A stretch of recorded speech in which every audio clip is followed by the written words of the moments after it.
be the spokesperson for India, that is Bharat. अब जब United states की submarine ने टॉर्पिडो लॉन्च करके आयरस देना को डिस्ट्रॉय कर दिया था और वो वॉरशिप पूरी तरीके से इंडियन ओशियन में डूब चुकी थी, तब शायद किसी ने नहीं सोचा था कि ईरान भी कोई ऐसा अटैक प्लान कर रहा होगा या फिर ऐसी सिचुएशन आएगी इस वॉर के अंदर कि अब ये वॉर आप कह सकते हो कि इंडियन ओशियन तक पहुंच चुकी है।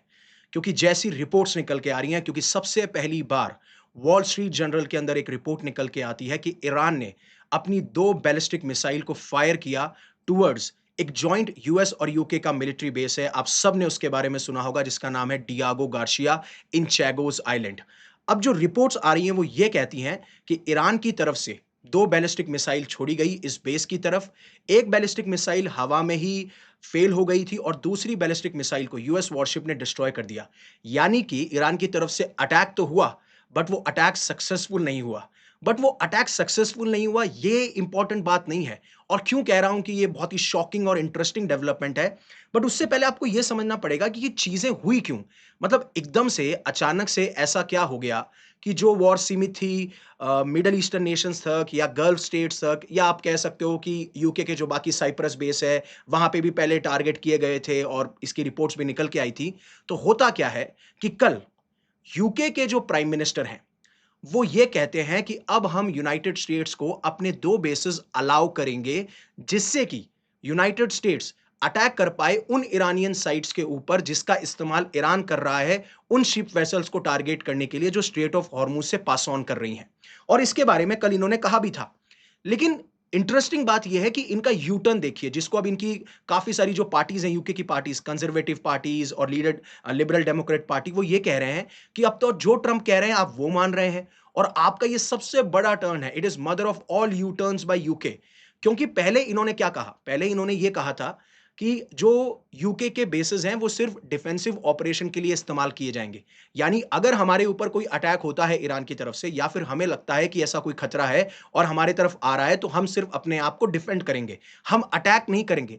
अब आप यूनाइटेड स्टेट्स के कहने पे अपने 2 बेसिस, जिसमें एक है रॉयल एयरफोर्स फेयरफोर्ड और दूसरा है सबसे फेमस, जिसके बारे में डोनाल्ड ट्रंप ने पहले भी बात करी थी कि आपने ये जो डील साइन करी है जिसमें कि अब ये जो डियागो गार्शिया आइलैंड है, या जो Diego Garcia sorry military base है चैगोस आइलैंड के अंदर, वो सिर्फ लीज के ऊपर रहेगा। ये बहुत बड़ी भूल है आपकी। और वो कह रहे थे ईरान के कंटेक्स्ट में, क्योंकि कहीं ना कहीं तब तक शायद इन्होंने मन भी बना लिया होगा कि हम आने वाले टाइम पे ईरान पे अटैक करेंगे और ये बेस बहुत इंपॉर्टेंट साबित हो सकता है, ना खाली ईरान के अगेंस्ट और बाकी फ्यूचर में भी जब हमें कहीं पे भी अटैक करने हो या अपने आप को डिफेंड करना हो। लेकिन सरप्राइजिंगली पहले आप डिफेंसिव ऑपरेशन की बात कर रहे थे, अब आप यूएस के साथ में बोल रहे हो कि अब हम अटैक करेंगे ईरानियन साइट्स पे जो कि इन शिप वेसल्स को टारगेट कर रही हैं। और सिर्फ यही बात नहीं है, अब ईरान ने फिर ये सोचा कि अगर यूएस यूके एक साथ डिसाइड ही कर रहे हैं तो क्यों ना इन्हें एक वार्निंग दी जाए। अब मुझे तो लगता है ये एक सिग्नल है, ये वार्निंग दी जा रही है कि आप जो सोच रहे हैं, आप जो हमें बार-बार अंडर एस्टिमेट कर रहे हैं, आप इसकी भूल मत कीजिए। और खास बात तब भी निकल के आती है कि जब डोनाल्ड ट्रंप से ये पूछा गया कि अब तो यूके के जो पीएम है कीर स्टारमर मान चुके हैं आपको इन दोनों बेसिस को देने के लिए, तो बोले कि अब काफी लेट हो चुके हैं।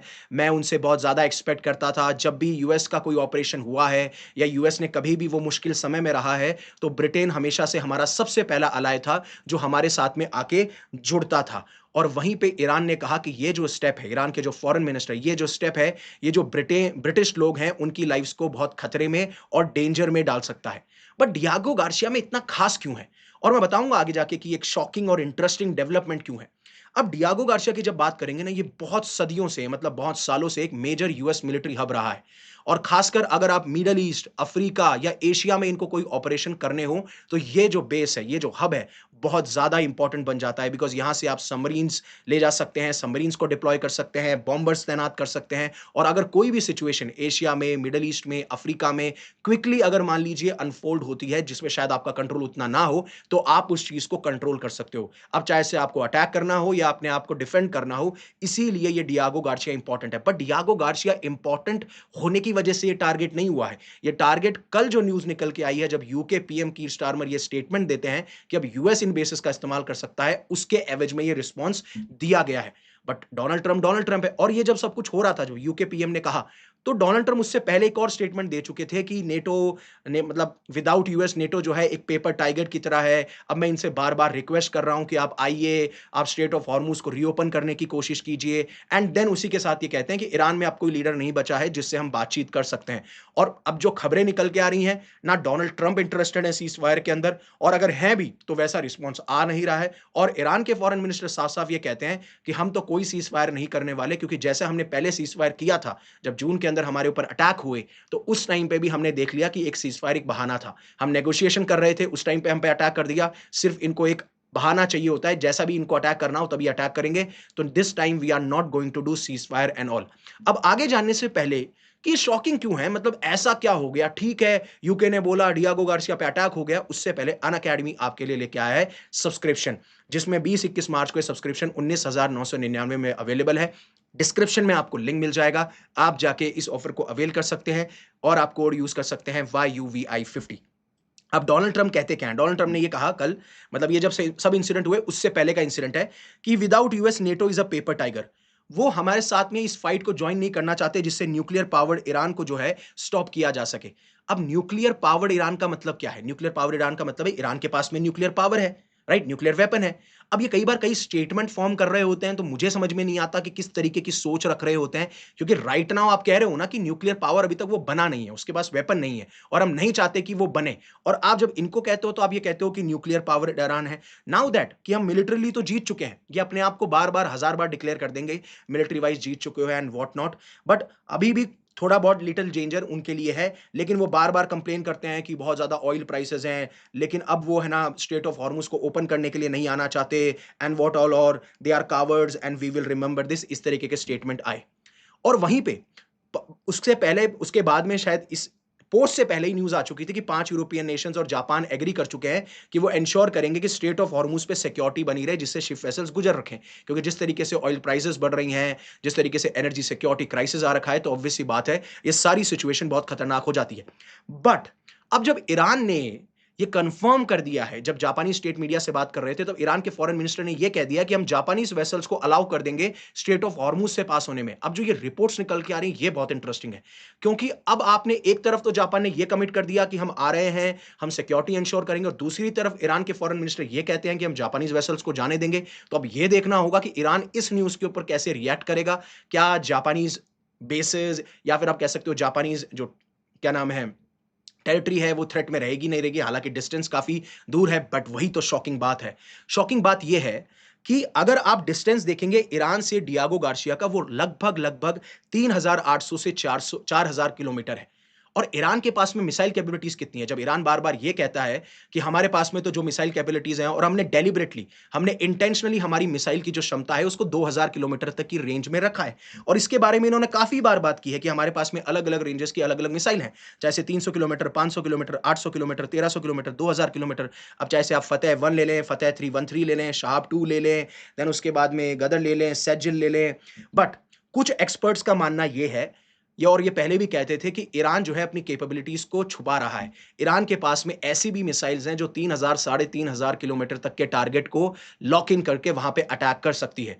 तो अब साफ-साफ सवाल ये है, जब एक तरफ ये कह रहे थे कि ईरान के पास में 2,000 किलोमीटर तक की मिसाइल है, लेकिन आप टारगेट ऐसा सेलेक्ट करते हैं जो 3,800 और 4,000 किलोमीटर दूर बैठा है, तो कहीं न कहीं शक क्रिएट हो जाते हैं कि जो आप बोल रहे हैं वो है कि नहीं है।